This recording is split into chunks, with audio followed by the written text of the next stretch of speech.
এবার আমি কি করলাম, ভয় প্রচণ্ড লাগছে, একাধারে সাহসী সকাল, আমার বন্ধু ঘরে ঘুমাচ্ছে, আমি রিসার্চ করার জন্য আমি জামা প্যান্ট পরে আমি সামনে বসলাম, দরজাটার নিচে হাঁটু গেড়ে বসলাম। দেখবেন অনেক দরজা কি হয় বাড়িতে, একটু হাওয়া দিলে না একটু ঢক ঢক ঢক ঢক করে এয়ার প্রেশারে, আবার এয়ার প্রেশার হলে কিন্তু প্রেসড হয়ে থাকে, মানে তখন যদি আপনি ছিটকিনিটাকে ওঠানোর চেষ্টা করেন ওটা একটু গায়ে জোর লাগে।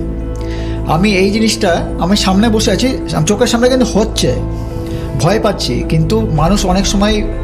মানে ভয় পেতে পেতে না অতিরিক্ত সাহস সঞ্চার করে নেয় অনেক সময়। এটা হয়তো সাইকোলজিক্যাল কোনো ব্যাপার, যারা সাইকোলজিস্ট তারাই বলতে পারবে ভালো।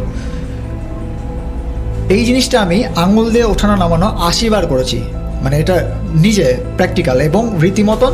শক্তি লেগেছে, কারণ দরজাটা প্রথম বাইরে থেকে হাওয়াতে প্রেস হয়ে আছে, আর পরবর্তীকালে